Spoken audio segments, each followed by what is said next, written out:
So thank you, Marshall.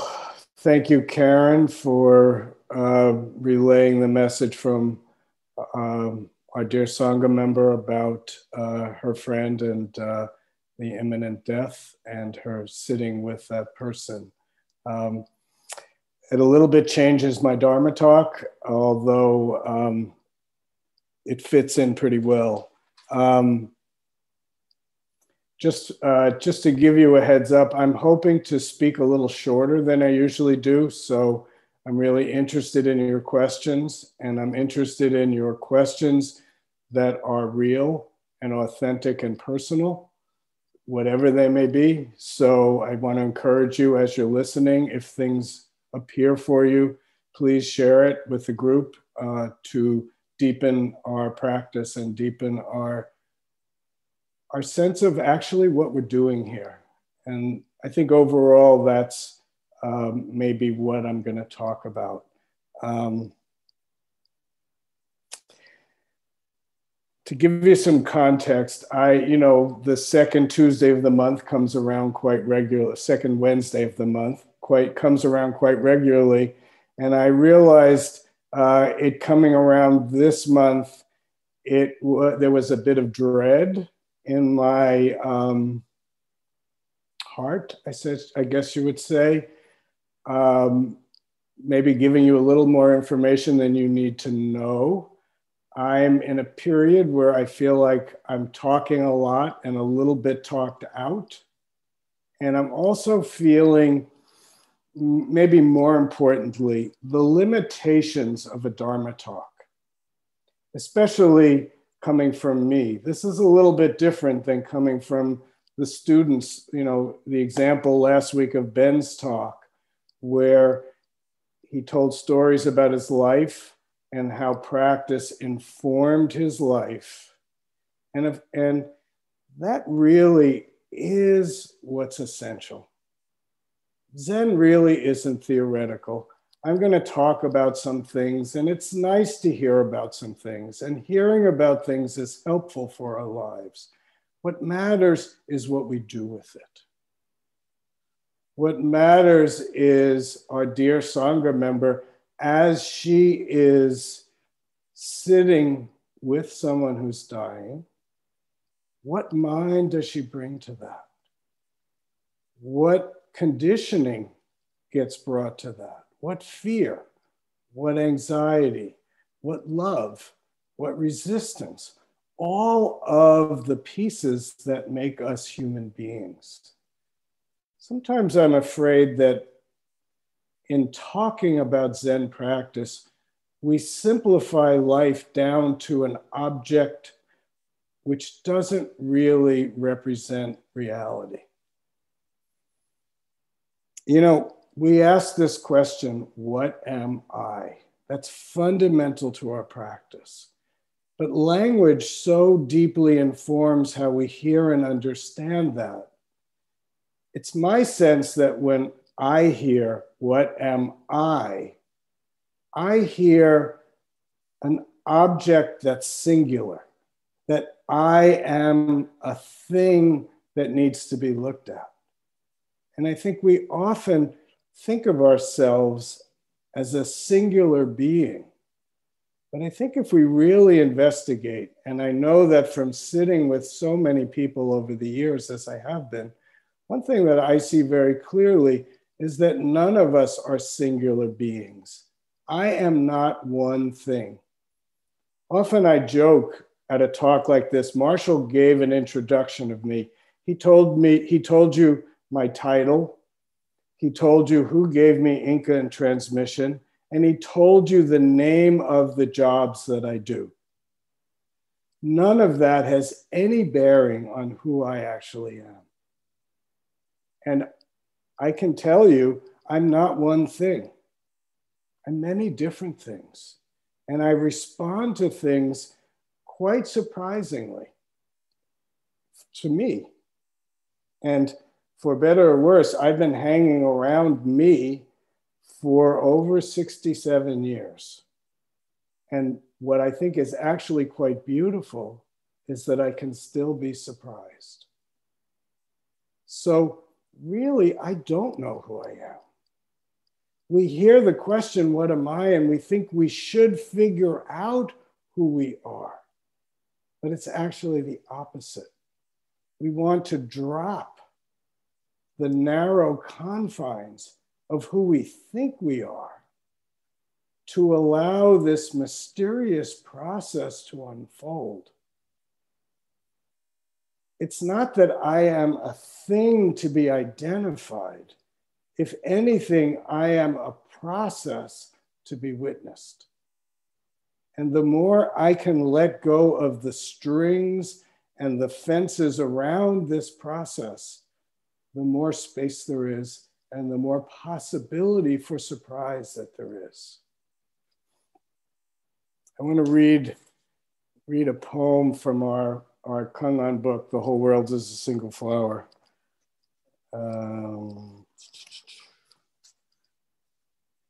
And this is our Kangan book. We use these, there's 365 different stories, poems, old Chinese stories, questions that we ask to clarify our practice. So this is a poem by Zen Master Yong Song, who I think just historically you could think of him as a Korean Zen master who probably lived in within the first 50 years of the 20th century. So he's what we would think of as a modern Korean Zen master, one who was informed in his life by the fact that he was living in a country which was occupied by a very close neighbor. The peninsula of Korea was occupied by the Japanese for much of the first half of the 20th century. And all of Korean life was impacted by that colonization. So the earth is constantly spinning. Our solar system is moving in space. Everything is always changing. Fundamental point of Buddhism.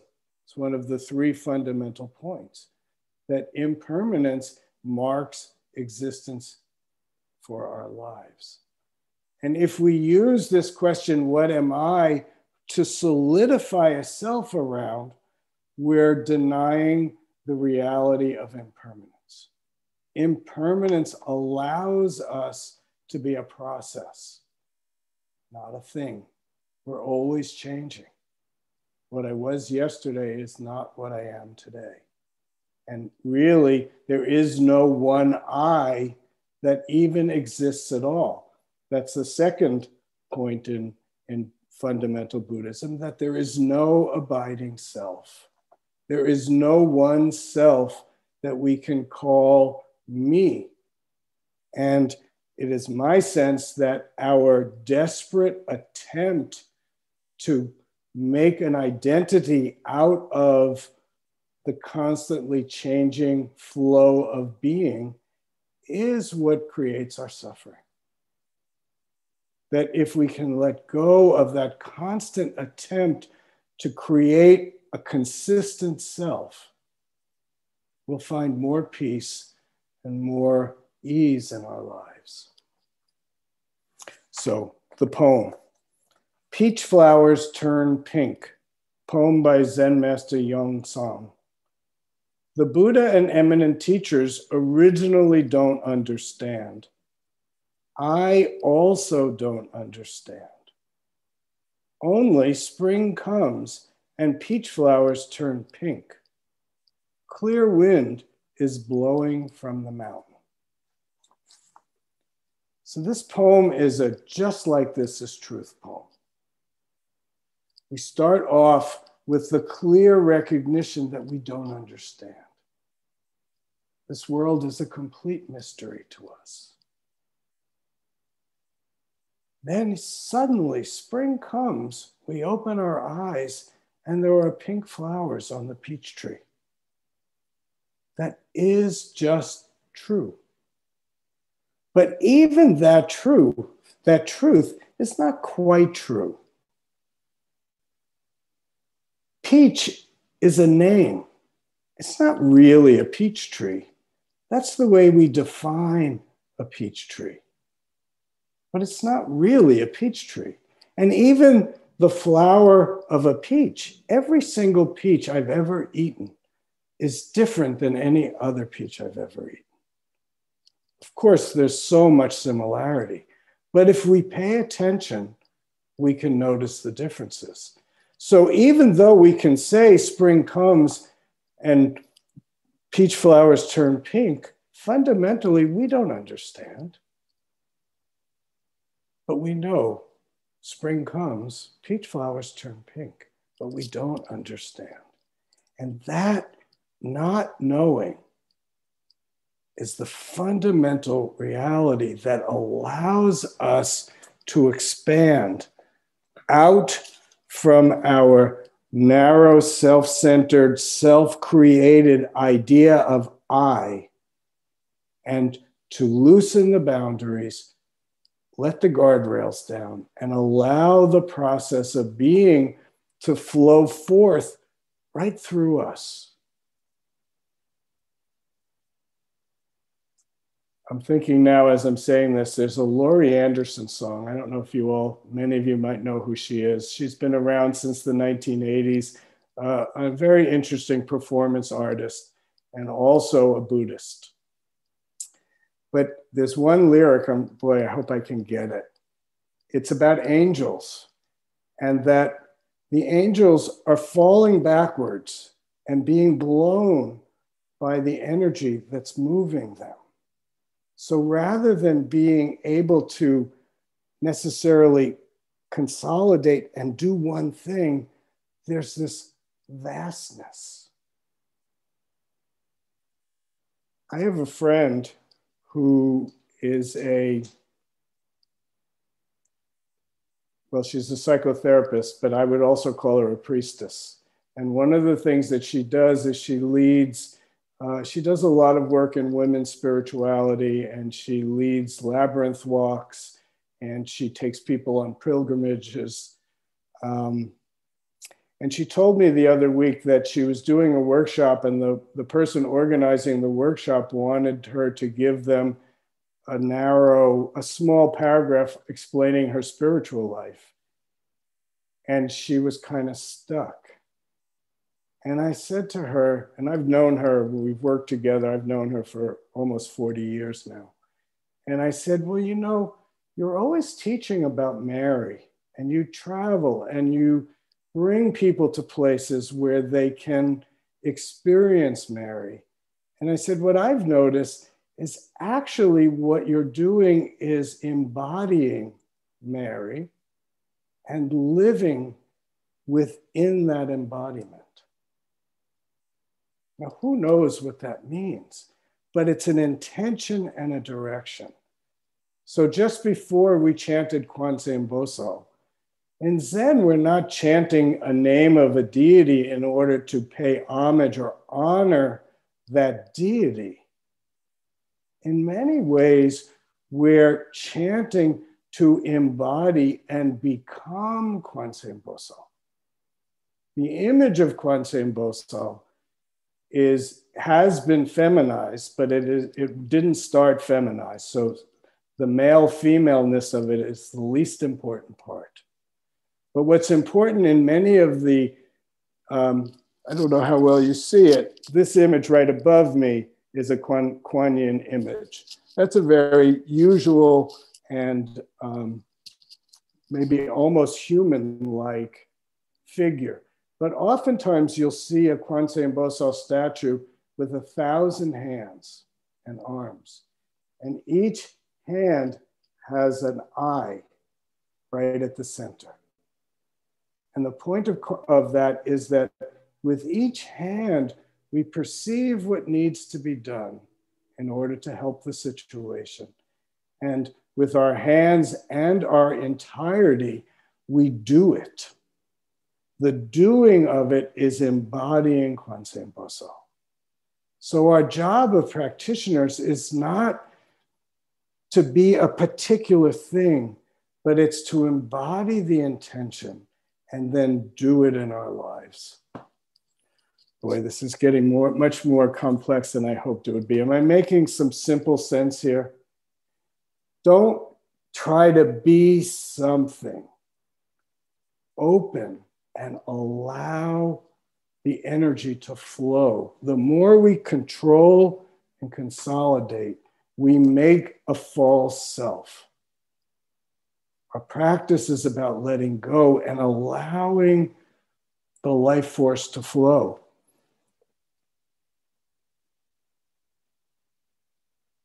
So I want to make one more point, and then I'm going to open up for questions. I want to touch a little bit. Last week, Lee, you asked a question, a very deep, painful question about all of the Asian American or the violence towards Asians and Asian Americans that has been happening in the United States over, I mean, actually, it's an ongoing problem, but it's been very severe probably since the pandemic. And especially in San Francisco, it's gotten horrific. Elderly people are being beaten up on the streets. And it's really a horrific situation. And when you brought that up last week, Lee, it reminded me in 2009, the Quantum School of Zen took we did it every 3 years. We have our Whole World as a Single Flower tour. And we were in Central Europe. We started in Poland. And really the first stop on our tour was to Auschwitz. And we spent the day touring the concentration camp, touring what really was just a horror show. Really the physical remains of this horror show. And of course, I come from Jewish ancestry. And although it really wasn't talked about very much in my family, I have later discovered that of my grandfather's line, it seemed to be 8 siblings and 4 of them died in the Holocaust. So it's not something far away. And when I went to when we were at Auschwitz, you walk through the property, the prison, the language is so neutral when it's such a horror show. But anyway, the point is, we went into this one space, which was where the Germans, the Nazis, were experimenting on how to do exterminations. So you walk into this concrete room, and in the ceiling, you see a hole. And apparently they dropped tablets through the hole, which created a gas that would kill everybody in that room. And I remember all I wanted to do was touch the walls. It was this strange sensation. I kept backing up, and just with my palms, I wanted to touch the walls. And thinking about it later, it felt like a way to connect with the people in that moment who have these tablets dropped.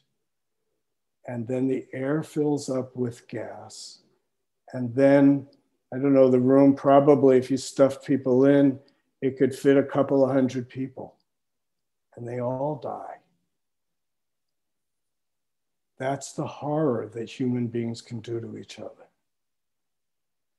When we got out of Auschwitz, we had a Korean Buddhist TV station was following us on this tour.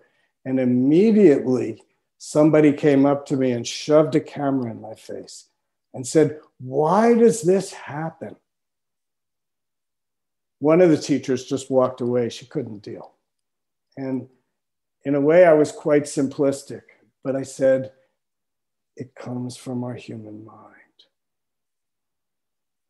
We get so lost in this crazy thing that we call our minds that somehow killing that many people in those ways made logical sense. It makes logical sense to us to have factory farms where animals are massacred by the billion. That makes logical sense in the context of our world. So be careful of your own logic. It may seem to make sense, but it might just be one little piece of the horror that we humans are capable of perpetrating. You know, the story goes that the Buddha died because he was given tainted meat. And there's one theory in the story that it was encouraged by his cousin, that his cousin was a pretender to his position. His cousin wanted the job. And whether it really was his cousin who used tainted meat to kill the Buddha or something else happened. But we know that mind of the cousin. The cousin is us. So when somebody starts beating up elderly Asians on the streets of San Francisco, that feels so separate. And I'd venture to say that nobody listening to this talk right now would do such a thing. But what would you do? What have you done? And what will you do tomorrow?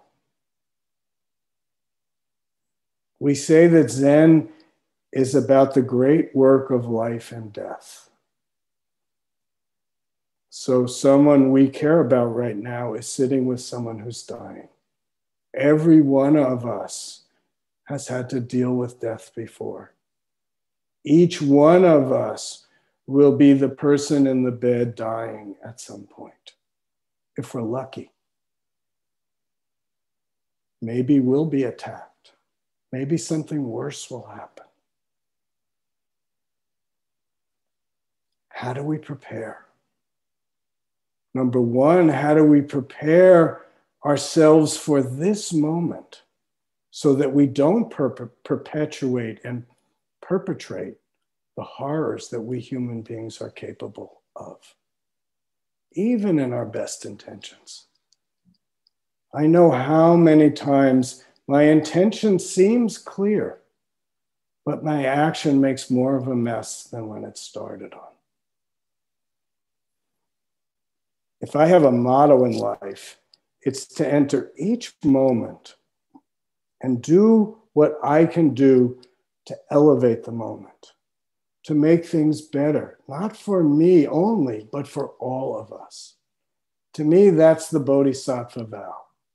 Each moment is an opportunity to bring some peace and healing and love and compassion and wisdom to the world. Sadly, I very often don't succeed. But then we have this teaching from Zen Master Seung Sahn. Try, try, try for 10,000 years nonstop. How do we help? How do we change the energy so that people aren't randomly being beaten in the streets? And then one more point, the terribly difficult questions that Lee asked just last week when he spoke about his son coming to him and saying, "Dad, is it time to get a gun?" Nobody knows how to answer that question. But in listening last week, I realized, even for myself, our conditioning informs so much of our belief system. I grew up really growing into my teenage years in opposition to the Vietnam War. And what came along with that, for those of us who were in opposition, was an anti-gun belief system, posture. I don't know what to call it. So I know, in a way, if Lee had asked me that question, my first instinct is, no, don't buy guns.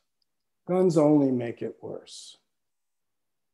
And I guess I kind of believe that, not really for Lee or for his son, but for me. And yet, do I know? Is it just my conditioning? I'll close with this last thing. I was watching, speaking of the Vietnam War, I was watching the film the trial of the Chicago Eight. And there's one scene in the film, one of the defendants, David Dellinger, I believe his name was a conscientious objector in World War II. And he was able to get out of going into the military because he succeeded in being in convincing the draft board that he was a conscientious objector. I don't know if this scene actually happened in real life or not, but in the film, there's a big tumult in the courtroom, and somehow or other a fight breaks out, and suddenly David Dellinger turns around and whack, he punches this guy and knocks him over, and he's like totally shocked. It goes completely against the fiber of his value system. And yet in that moment, that's what appeared. So be careful. Our beliefs, our ideas, they're helpful. But we're very complex beings.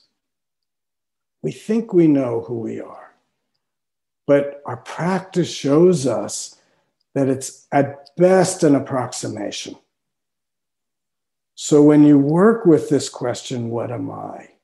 Be careful that you're not, in working with it, you're not making yourself into an object, an I that can be known.